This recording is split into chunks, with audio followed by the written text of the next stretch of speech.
It happened during her second month as a teacher. She was 23 and frustrated. She'd expected to end up in a city, but Teach for America had sent her here, to this little town built around a dead railroad station, Rexford, West Virginia. Another teacher had told her the unofficial town motto was Hills, Whores, and Liquor Stores. She hadn't seen any whores as far as she knew, but there were definitely hills and liquor stores. "Okay, guys," Julia told her fourth graders, "settle down and start writing your stories." She was lucky, she knew. She'd been born with a teacher's voice, confident but kind, pleasing to the ear but full of authority. They listened when she spoke. If you couldn't get them to listen, you were dead. You needed other things too, patience, a good memory of who you had been at that age. But most of all, you had to love the kids, suffer when they struggled or when something bad was going on at home. Be happy for them when they succeeded or when they laughed wildly at a dumb joke. And she did. She loved her kids. She just wasn't sure she loved being a teacher, especially not here, in this town. She herself had had a few teachers, particularly one in high school, who told her she could be something. What she wanted now was to be that kind of teacher, one who made a difference for her students, or at least for a few of them. But most of the Rexford kids didn't seem to want anything different. They already looked forward to dropping out of high school at 16. "Your story can be a fable, a tall tale, or a fairy tale," she told the class. "But remember, what do all stories have?" "Miss Gray, I know," said Travis, his arm shooting up. "A beginning, a middle, and an end." Travis was loud and bossy, the kind of kid they always joked would become a teacher. He lived in Ballard Creek, a newish suburb outside of Rexford, filled with DC commuters who lived out here because taxes were lower. Julia had gone there last month to drive a kid home after he'd missed the bus. The lawns were neat. She'd talked briefly to the kid's mom, who was a little drunk. The mom had pointed up the street at all the saplings in their swollen beds of dirt. "Tiny trees," she'd said, "all planted at the same time. That's why they're all the same size. There's nothing I hate more than tiny trees." Julia had nodded politely. "Your poor husband." You could tell the Ballard Creek kids from the Rexford kids right away. They had cleaner clothes. They weren't smarter, but they had parents who actually made them do homework. "That's right," she told Travis, "a beginning, a middle, and an end. Miss Gray." It felt like a glove that didn't fit. When the recess bell rang, they leaped from their seats to line up at the door. Except Lucas Weaver, he stayed at his desk, feverishly writing. All the Rexford kids were poor, but Lucas seemed really poor. He had dark hair and scabby hands. The pair of Wrangler jeans he wore every single day had been patched up so sloppily, she wondered if he'd done it himself. "Okay, guys," she said to the line of rowdy 9 and 10-year-olds. "Quiet down.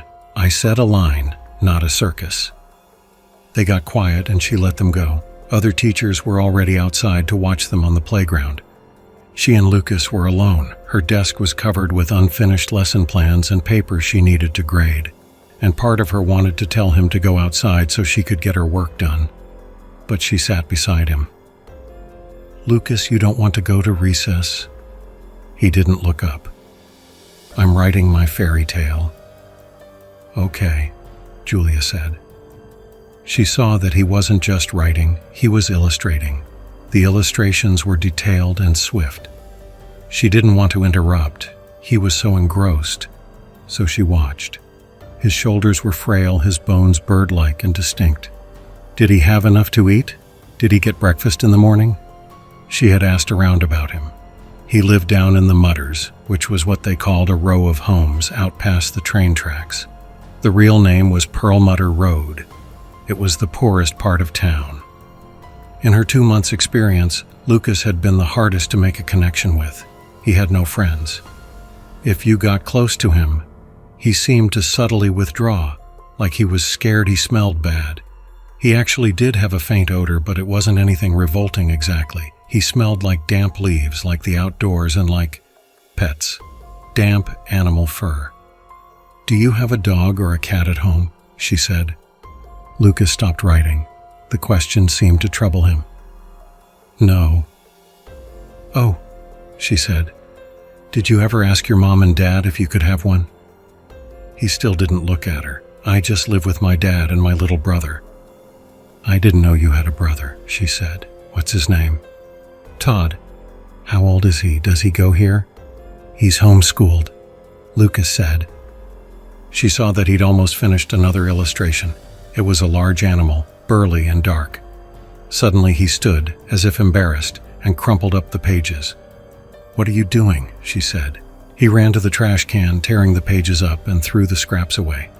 He looked at her with a shy, ashamed expression that made her heart go out to him. But then he fled outside.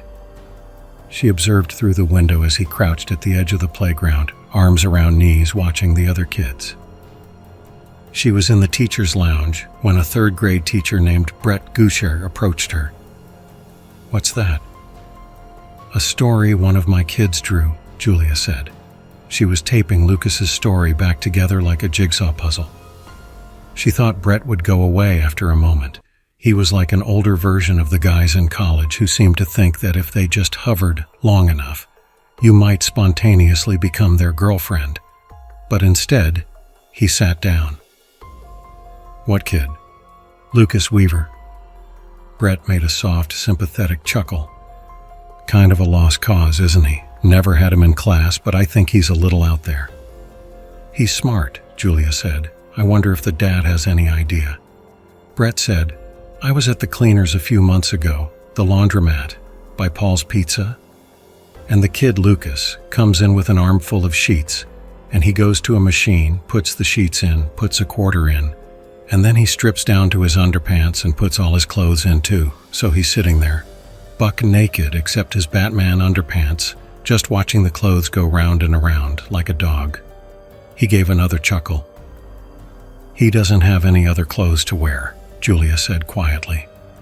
You know, Brett said, I did teach for America too when I was your age. They had me in Baltimore. It was like The Wire. Those people named their kids the craziest shit. I had this pair of twins in my class. The one was named Yahigines and the other one was Yamajesti. I gotta go, Julia said, getting up. She had finished taping the story together. Julia read Lucas's story at home. She was renting a little cottage just outside of town. Her cottage nestled behind a larger house, one of the nicest, most well-kept houses around Rexford, where the landlady, a 60-something divorced woman named Elaine Fielding, lived. The cottage was quiet and cozy. Lucas's story was called The Three Wolves. Sometimes kids just rewrote stories they knew. They'd write about Iron Man or Jack Sparrow. She thought at first that Lucas had just retold Goldilocks, with wolves. But there was no Goldilocks in his story. There were only the wolves, who lived together in a cave above a town. Big Wolf, Middle Wolf, and Little Wolf. Big Wolf was a brute. Little Wolf was timid. Middle Wolf was the peacemaker. Every day Middle Wolf went out and got fish for them all, but one day he came back and Big Wolf and Little Wolf had rabies, and all they wanted to do was go to town and eat people. So Middle Wolf blocked up the entrance to the cave with rocks and trapped the other two inside, where they growled all day and night. And every day he caught fish for them, which he slipped between the rocks to sate their hunger. And every night he slept by the entrance to make sure they never got out. Lucas had drawn each of them. His illustrations were quick but thoughtlessly confident, like a painter's sketches. The most extraordinary thing was how realistic they were, except that Middle Wolf had an oddly human face, and Big Wolf had strange eyes. Little Wolf was just a pup. It was a strange story for a kid to write. He'd said he lived with his dad and little brother Todd. So Big Wolf was the father, Little Wolf was Todd, and Middle Wolf, the one who took care of everything, who kept the peace, was Lucas. She guessed Lucas's father was probably an alcoholic, maybe a bad one. And Lucas was probably one of those kids who have to parent the parent, clean up, put his brother to bed on nights when dad stumbled in late or passed out early. And that thing about Little Wolf getting rabies, was Lucas afraid because his brother, probably younger and more impressionable, looked up to Dad, might one day become him? Was she reading too much into it? She went to bed with the story kicking around her mind. Shapes of wolves slouched through her dreams, surly, with black matted fur. Julia went by Rite Aid on her way to school and bought sweatshirts and socks. Before class, she looked at Lucas's front office records. His home address was listed as 18 Perlmutter Road. The only parent listed was his father, Frank. Frank. She pictured a big man, rough, with a nimbus of liquor breath. "What are you interested in the Weaver kid for?" the secretary Carol asked. Julia closed the file. Mrs. Parsons mentioned a Board of Ed thing once, an art program for gifted students. County Arts Program or Jefferson County Arts Mentorship Program, Carol recited. It's Fed money. They pay special teachers. Bring them in a couple times a week after school. One-on-one work. Julia thought that would be perfect for Lucas. At lunch, Julia kept Lucas behind and gave him the clothes. 2 cheap gray sweatshirts and 6 pairs of white socks with red stripes. He seemed not to believe it at first. He didn't want to let go of them. "These will fit me," he said, tentative. "Good," Julia said. Then she said, "You like drawing, don't you? You like art?" "I like drawing stuff. I found out about a special program for kids like you," she said. "You'd get to stay after school and work with a special art teacher for drawing. I talked to a man at the Board of Ed about it. Is that something you want to do?" She saw something in his eyes then. Enthusiasm or hope, one of those quiet, thrilling things. "Yeah," he said. "Great," Julia said. "I just need to get your dad to sign a permission slip. I'd like to talk to him about it too, and..." Lucas's face changed. A light went out. "Actually, I don't want to," he said. He got up, hurried toward the door. "Wait," Julia said. "Lucas, you would get to..." "I changed my mind," he said, fleeing. She heard the sharp, echoing smacks of his sneakers in the hallway. She thought about it that night, making dinner in the cottage. She could hear Elaine's dogs, a Mastiff and a Dalmatian, barking from the main house. Must be a rabbit in the yard. She thought about how Lucas had reacted so viscerally to the idea that she might talk to his father. Was he embarrassed by the idea of her meeting Frank? No, not embarrassed. There had been fear. He thought Frank would punish him for being singled out as gifted. The next day at lunch, she tried to talk to Lucas again, but he resisted, saying only, "I changed my mind. I don't want to do it." Later, she called his home phone number, the one listed in his file, but got, "This number is not in service." It bothered her. She asked Mrs. Sims, the teacher who'd had Lucas last year, if she'd ever met Frank. Mrs. Sims didn't think so, and she was surprised that Julia thought Lucas was gifted. Mrs. Sims had thought he was challenged. None of the other teachers had ever seen Lucas's father. Well, this is what I'm here to do, isn't it? Julia thought. If nobody else at this school has gone out of their way to help this kid, or reached out to Frank Weaver, it might as well be me.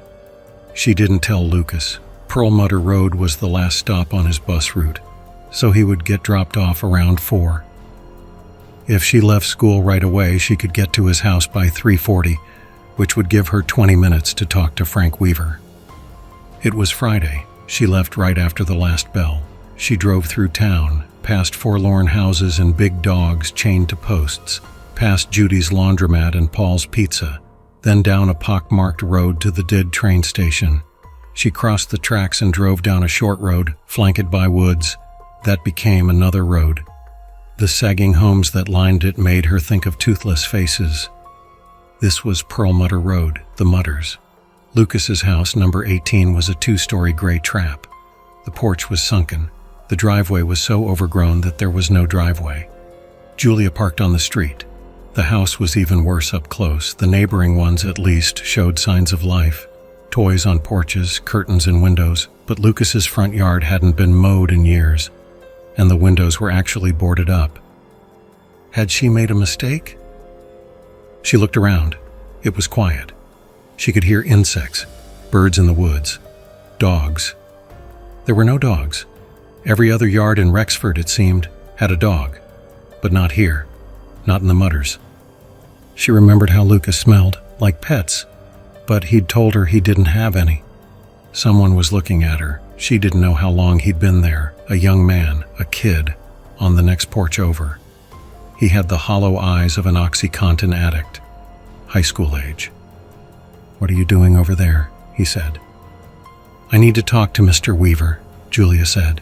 Her voice sounded too high, weak. She tried again.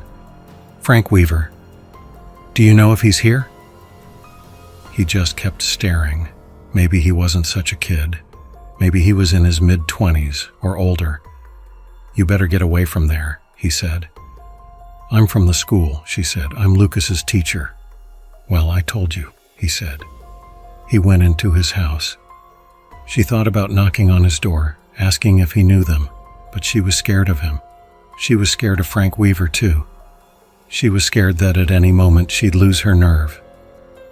She walked up on Lucas's porch and rang the doorbell. No sound from inside. She beat on the door with her open hand, hesitantly at first, then harder. "Hello, Mr. Weaver?" Nothing. And yet she had a discomforting sense of someone just on the other side of the door and aware of her presence. She pounded on the door again. "Hello? Is anyone here?" Still no sound. She stepped back. She noticed something. The windows were boarded up from the outside. She approached the nearest one. The boarding up had been done haphazardly, with the boards misaligned and the nails driven in at crazy angles. It was, she thought, like a child had done it. There were gaps between the boards. She leaned in, staring into the interior darkness, letting her eyes adjust to the shadows inside. One shadow was shaped like a man. Her scalp went cold. He was standing 15 feet away, looking in her direction. Or maybe it's just a coat hung on a door. Maybe it's just... No. The figure in the darkness shifted slightly. It didn't come closer, it just shifted its weight. It was simply standing there and hating her, radiating malevolence. Then the paralysis was gone and she jolted back as if burned. She stood at the edge of the porch, shaken. The sunlight on the back of her neck made her feel like a little girl, a fearful and wildly imaginative child. "You're just scared. You didn't see that." The neighborhood was empty and silent.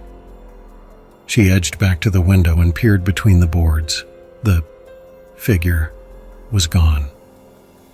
There were still shadows in the same place, but they were indistinguishable from other shadows.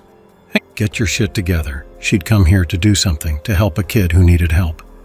Jumping at shadows was no way to go about it. Something was wrong here, though. That living room hadn't looked inhabited. Julia went down the porch steps and looked up at the house again. And now she noticed something. The upstairs windows were not boarded. There was only dark glass. Walking cautiously around the house, should I be doing this? She peered into the backyard. The grass was high. There was a slash of blue material in it, shiny like a windbreaker. A tent, a sagging blue tent as if for a camping trip. The front flap was open. She approached it and knelt to look in. She saw candy wrappers, empty peanut butter containers, bed sheets with some comic book hero on them. Thor. It was Thor. A child's sheets. And she saw pens and pencils and 9x12 paper, the kind they used in the school printers. And library books, school library books. Sounder and Bridge to Terabithia. And in the corner a small pile of familiar white socks with red stripes. Lucas was living in the tent, the poor kid. Where was Frank Weaver?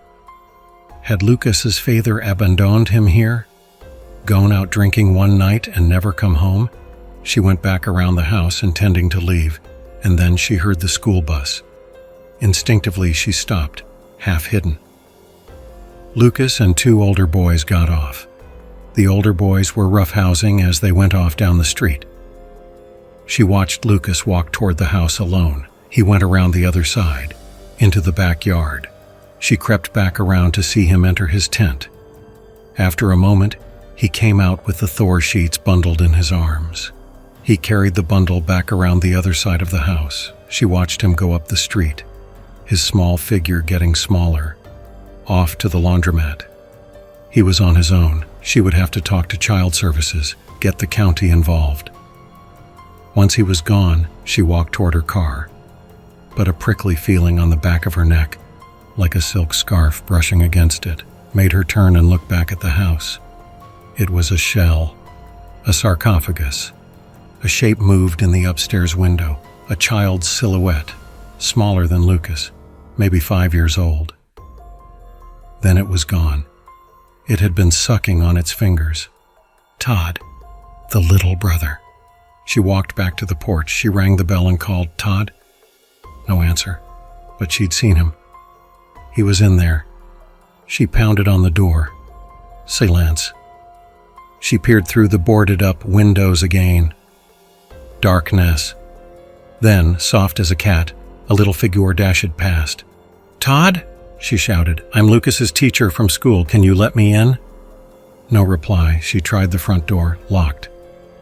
"Todd, I need to talk to you." She heard something, like a kitten mewling from inside.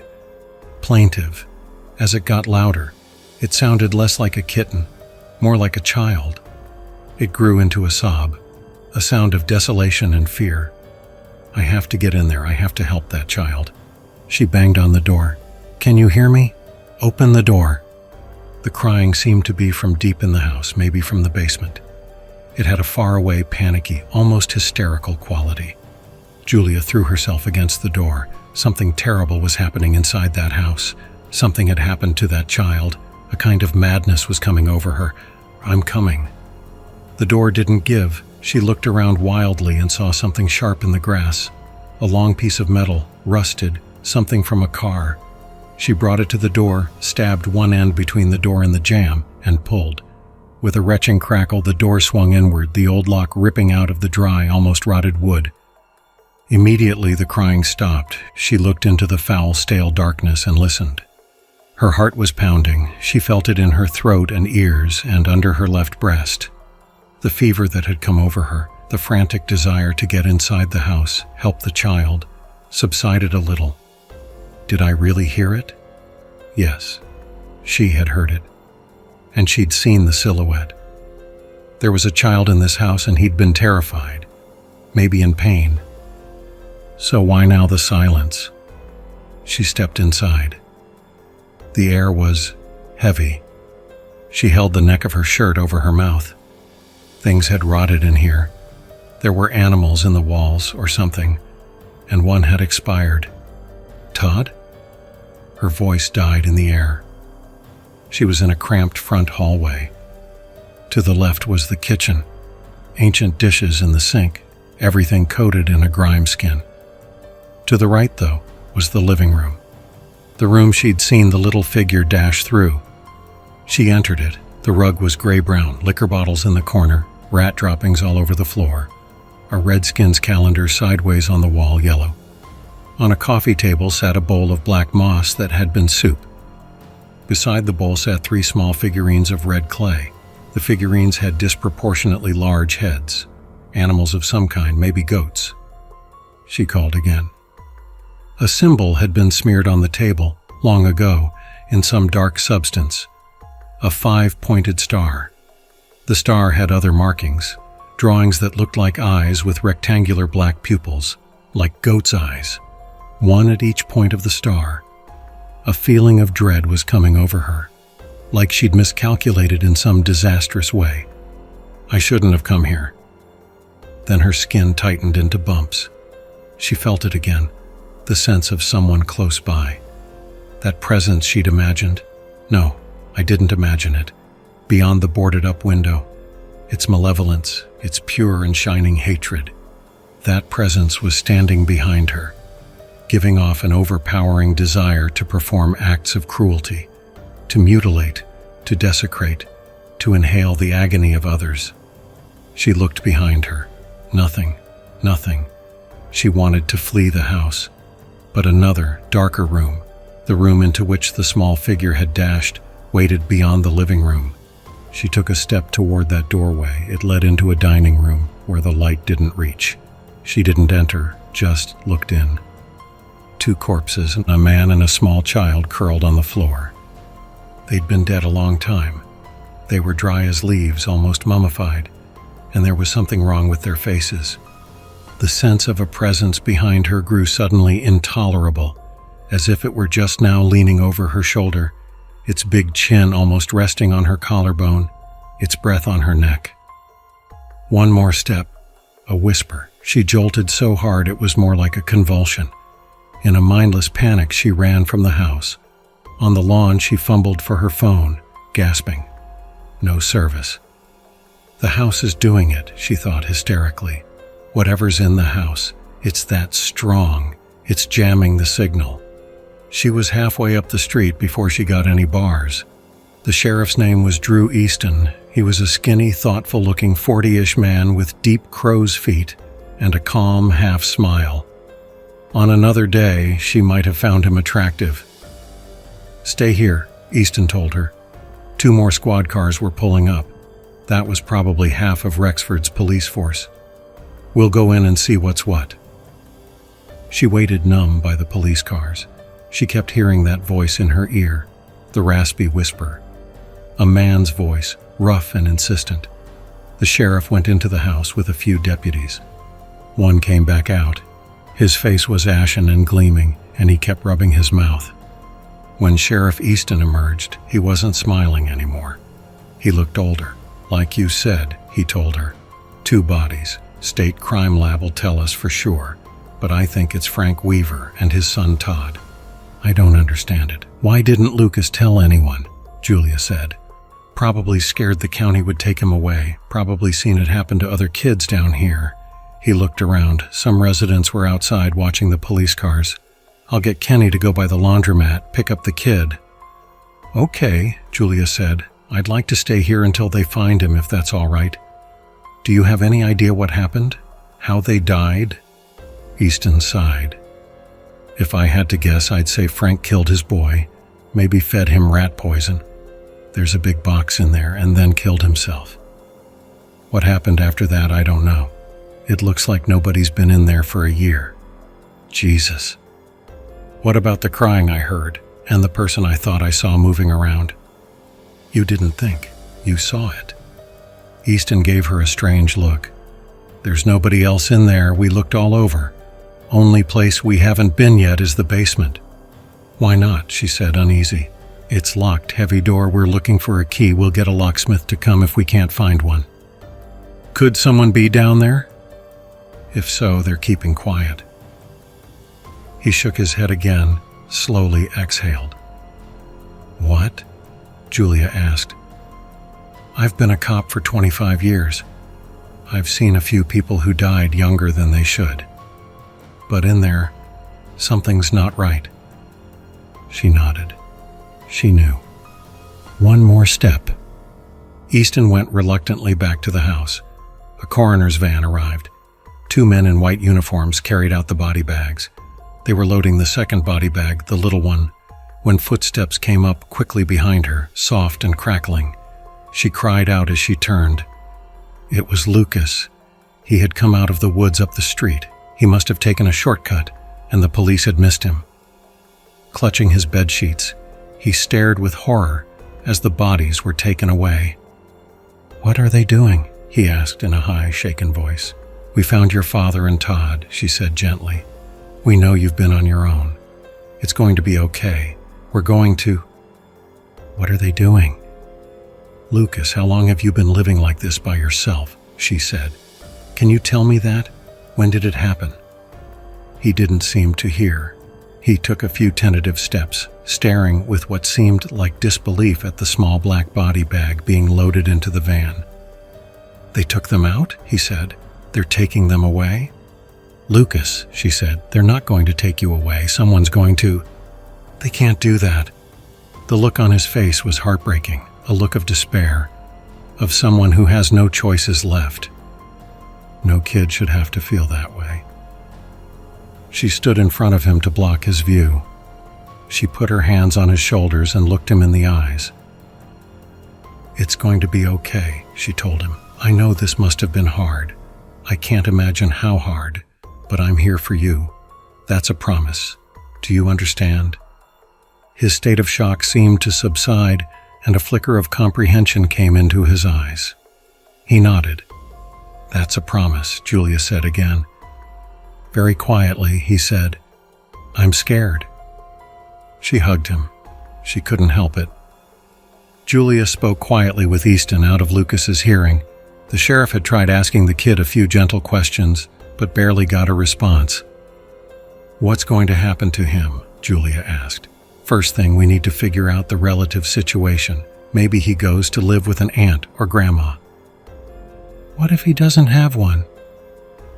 "Well," Easton said uncomfortably, "then we see what the other options are. There are good foster families out there." "What about this weekend?" Julia asked. "Where's he going to sleep?" It was clearly a question the sheriff had not considered yet. "Well," he finally said, "I don't know that even if we drove him to Morgantown, they'd have a place all set up for him tonight. I'll see if I know someone who can—" "I can," Julia said. "He can stay with me. I rent the cottage behind Elaine Fielding's house. There's room." "Well, good," Easton said. "I mean, you're his teacher." She drove Lucas to her cottage. The whole ride he stared out the window, scanning the trees like he was looking for something. Very faintly, in the distance, there were sirens. Rexford was in a valley, and sound carried. "Do you want to listen to the radio?" Julia asked, because she didn't know what else to say. What could you say to a kid who'd been through what he had? All you could do was try to make him feel safe for the moment. "No matter what I do, he's going to need a lot of therapy." Lucas didn't seem to hear her. He just kept looking out the window. Now and then he twisted in the seat to look over his shoulder, as if something might be following them down the road. Elaine, her landlord, was retrieving the plastic refuse bins from the end of the driveway when they got home. Elaine was tall, with short gray hair, a husky laugh, and a serene, absent-minded smile. She was smiling now, wiping one hand on a faded t-shirt that said Vandals, which Julia was pretty sure was an old band. She was also pretty sure Elaine smoked a lot of weed. Elaine leaned down to the window to say hi. "Hey, who's this?" she said. "One of your students?" "This is Lucas," Julia said. "He's hanging out this weekend, right, Lucas?" Lucas studied Elaine. "Yeah," he said. "Lucas, Elaine lives in the other house, that one." Julia pointed it out. Elaine looked a little puzzled but waved. "Okay then, Lucas, I want you to do one thing for me, okay?" "What?" he said even more quietly. "Keep it real. Can you do that?" "Yeah." "Good," Elaine said. "Then you don't have to worry about anything." Julia drove up past the main house and parked by the cottage. It was getting dark. Once inside, Lucas shut the front door and locked it. Then he went around and locked all the windows. "You want to get pizza for dinner?" she asked. She was trying to keep him occupied, if not entertained. She had just started playing Despicable Me on her laptop. She didn't have a TV, and they were on her couch watching it. He sat with his arms wrapped around his knees. "I don't want to go out," he said. "Do you have anything to eat here?" "We don't have to go out, we can order," Julia said, searching for her phone. "What do you like? Cheese? Sausage?"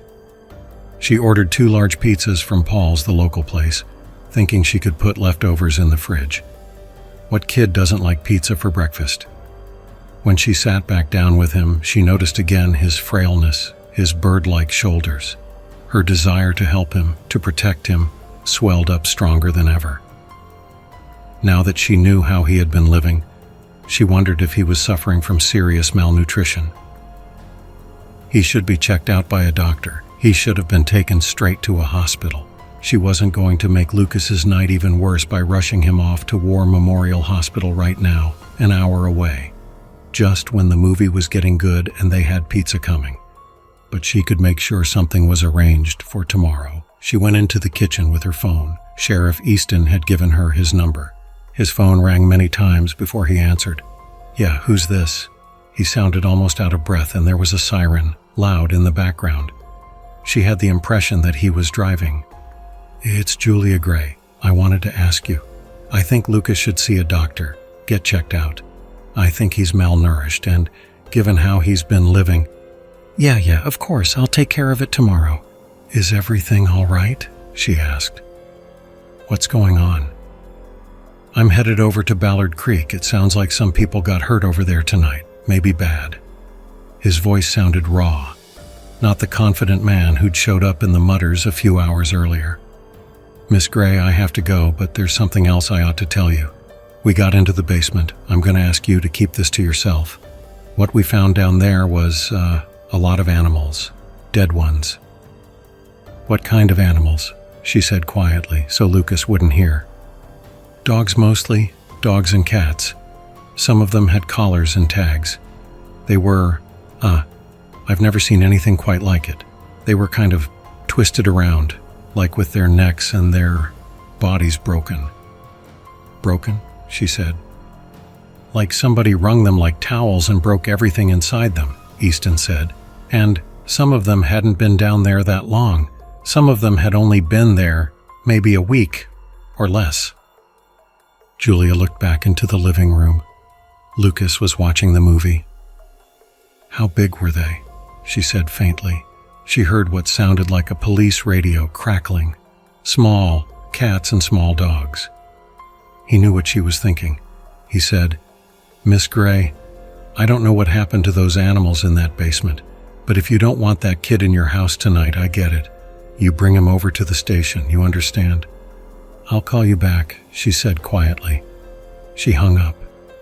She looked back into the living room. Lucas was not watching the movie anymore. He was looking at her. She remembered the way he always recoiled at school if anyone got near him, like he was scared he smelled bad. But he didn't smell bad. He smelled like pets. Tried to wring them like towels and broke everything inside them. Julia looked at his skinny arms, his small white hands. He couldn't do that, could he? She walked slowly over to him. He kept watching her. She sat next to him. She looked him in the eye. "Lucas," she said, "how long ago did your father and your little brother die?" "I don't want to talk about it," he mumbled. "You need to," Julia said. "How did they die?" "I don't want to talk about it," he repeated almost inaudibly. "Did you see it?" He didn't speak. She looked at him. That quality he had, which she had interpreted as vulnerable shyness. Could it be something else?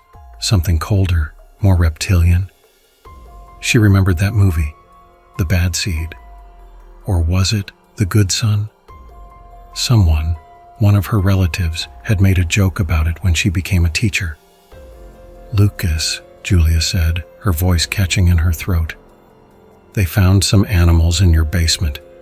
Do you know what I'm talking about?" No answer. "Do you know how they got there?" No answer. "Did you put them there?"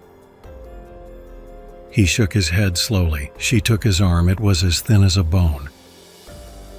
"Lucas, if you don't answer me, I can't help you. Please tell me the truth. Who killed the animals in the basement?"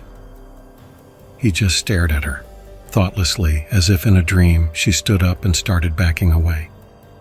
Dimly, she was aware of the dogs barking over at Elaine's house, but then they both went silent. The movie, still playing on her laptop, chirped mockingly. Lucas watched her back into the kitchen. Then he turned to look out the window where darkness had fallen. She called Sheriff Easton back. She had to call 3 times before he answered, and when he did, she could hear screaming in the background. The gender of the person was impossible to know, but they were screams of fresh, shattering grief. "Who is that? What's happening?" Julia said unsteadily, a panic rising. "Miss Gray, I gotta call you back," the sheriff said hoarsely. "Some people got killed over here in Ballard tonight." The way he hesitated before he said killed made it sound like they hadn't just been killed, like something more awful, more specific had happened to them. "I think maybe some kind of animal's gotten loose, and we don't know where it is now." Robbie's. She had a flash image of a human body torn apart, broken, tried to wring them out like towels, lying like a huge shredded red rag on one of those neat green Ballard Creek lawns. "Sheriff, I want to talk to you about Lucas." "Not now," he said distractedly. "Just lock your doors." She said, "They already are." And then Easton hung up on her, and all they wanted to do was go to town and eat people. Except maybe he hadn't hung up on her, because when she looked at the phone, she had no service anymore, just like earlier at Lucas's house.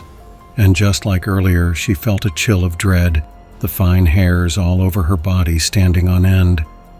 She looked at Lucas again. He was still looking out at the window into the night, but now he was gripping the edge of the couch with white-knuckled hands. If he were a dog, the hair on his back would have been standing straight up. "Lucas," she whispered, "what are you looking at?"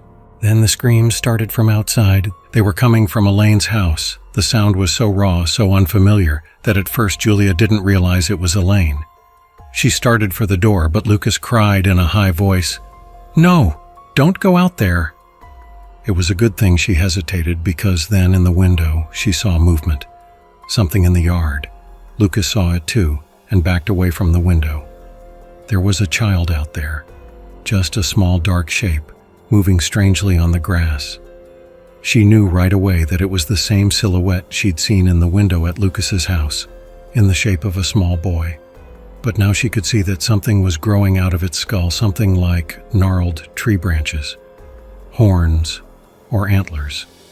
The boy thing had its fingers in its mouth. It was hopping like a frog in the dark grass. It was playing, not the least bit bothered by the long, ragged screams of agony coming from the other house. "Lucas!" Julia whispered, paralyzed. "Who is that?" "It's Todd." She said, "Your brother Todd is dead." "I know." Elaine's scream stopped. They had seemed to go on forever, but it was probably only 15 or 20 seconds. The little boy thing in the yard stopped hopping. It stood and turned toward the big house. And when it did, she got a glimpse of its face in the moonlight, wax white and strangely bulbous, with large, crazily staring eyes, and a wet mouth that was sucking on itself as if in constant search of a food source. Then shadows covered it again. The glimpse was so shocking, so bizarre, that she wanted to believe she'd imagined it, that her mind had drawn it up from some horror movie she'd seen as a girl. The lights in Elaine's house were dark. They'd been on earlier. Now the little boy, Todd, was staring at Elaine's house as the back door swung open and something, a man-shaped darkness but larger than a man, emerged. Julia recognized it too. It was the thing she'd seen the first time she looked in the boarded-up window of Lucas's house, the figure that had radiated such malevolence, the one that had whispered to her. One more step. Now she could see that it too had great gnarled oak-like antlers. It walked to the little boy, if walked was the right word because its feet didn't quite seem to touch the ground, and held out its hand, and the little boy's shape seemed to eat or lap something out of its hand. She didn't have to ask Lucas who it was. She knew. It was Frank Weaver. Frank and Todd turned to look at the cottage. Their faces, indistinct in the darkness, were grotesquely, almost clownishly evil. "Lucas," she whispered, "what do they want?" He was so quiet she could barely hear him. "They're hungry. They're always hungry. And all they wanted to do was go to town and eat people. They were still just standing out there in the yard like hateful statues." She understood that they didn't eat in the normal sense. They didn't feed on flesh. That wasn't what he meant. They fed on pain. "What are they?" she whispered. "How did they get like this?" "He did it," Lucas said. "He made it so if they died, they would be like this." His voice choked off. He didn't know that if their bodies stayed in the house, they couldn't get out. "You were feeding them, weren't you?" she said. "You were keeping them trapped in the house and feeding them." "I had to," Lucas whispered. "And I let them out," Julia said. Lucas didn't answer. She wanted to ask him why he hadn't warned her, told her they would be coming, but she knew the answer. It wouldn't have made any difference. She never would have believed him. She said, "Is there anything we can do?" He stared out the window, his chin crumpling. "They don't like the light," he said. but the lights are going to go out soon." The two figures in the yard were no longer standing still. The little boy started toward the cottage, still being playful. He took giant, exaggerated tiptoe steps, like a cartoon character sneaking up on someone, and the huge man floated after him. A full-body panic seized her. Once, as a child, she had been dragged and rolled by a wave at the beach. It seemed to go on forever, and as her brain screamed for oxygen and black dots swelled in her vision, she'd felt the same panic, "I'm going to die too soon," as in now. They came toward the cottage with nightmarish slowness, grinning, enjoying themselves, like an obscene parody of a father and son out for a walk, and she knew that when they reached it, her life would end. "I'll go with them," Lucas said faintly. "They came for me. If I go out there, they might not." "Shut up," she hissed. She was trying to think. "The lights are going to go out." She knelt and fumbled under the table by the front door. She kept a flashlight there. A tiny voice in her head screamed at her, "Send him out. For fuck's sake, if he's the one they want, send him out there. And run." Ignoring it, she turned the flashlight on. A heavy, powerful maglite with a black metal handle longer than her forearm, barely a second before the lights went out. Darkness surged in on them. The maglite's beam swung wildly, bleaching the walls and ceiling. She saw their leering, impossible faces, suddenly right outside the window, pressed up against the glass, looking in. Their eyes had rectangular black pupils like goats. The boy gibbered soundlessly, lips moving and puckering. They'd be on her already, she knew, if not for the maglite, which had already begun to flicker. "Give him to me." A whisper, but it felt like burning smoke against her eardrum, like steam enveloping her brain. She cried out and recoiled, and then they weren't at the window anymore, but inside. The man shape in one corner of the room, and the boy shape in another, moving in, and the flashlight died, and Lucas was shrieking. And Julia was about to scream in someone else's voice, "Take him, leave me alone." Headlights flashed across the front windows. A car was pulling up outside. Frank and Todd weren't there anymore. A car door slammed. Footsteps came toward the front door. Julia tried to warn the pizza delivery boy, but he barely had time to ring the doorbell. Then two shapes lunged past the front windows, and he started screaming, too. For a moment she was frozen. Some part of her, was it though, really? Had been about to do it, about to give Lucas up. A hot wave of shame washed over her. She heard bones breaking outside, all at once like a sheet of bubble wrap being twisted, and her paralysis broke. They only had a moment or two. She pulled Lucas into the kitchen and grabbed a glass salad bowl, a steel pot, and the iron skillet she used for cooking eggs. She arranged them on the linoleum floor in a triangle with herself and Lucas at the center.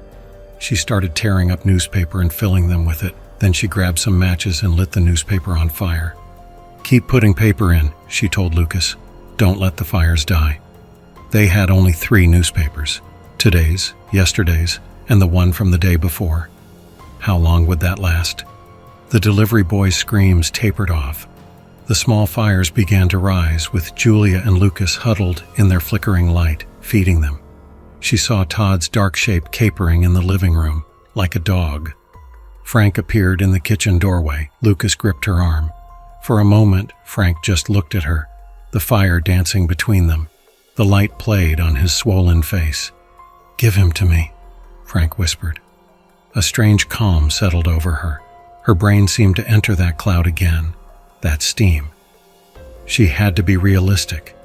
They had gotten Elaine and the delivery boy, and some people over in Ballard Creek too. They had fed. Maybe they would let her go if she gave up the boy. She could quit teaching, go back to school, do something else, live another life. Yes, first she just had to live through the night. And that meant giving up the boy. Push him out of the light. She didn't move, but she looked down at Lucas. It wouldn't be hard, and then they would be gone.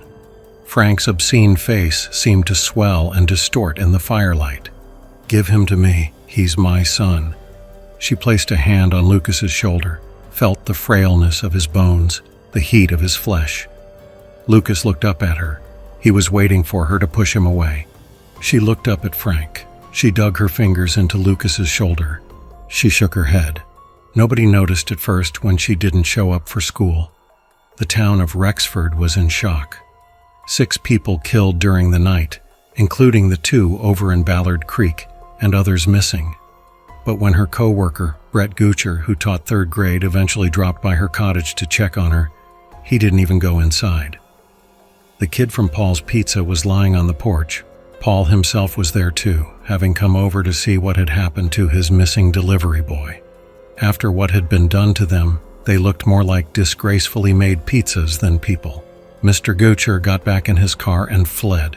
It was Sheriff Easton who finally found Julia. She was all over the kitchen floor. She was alone. She was alone. She was alone. She was alone.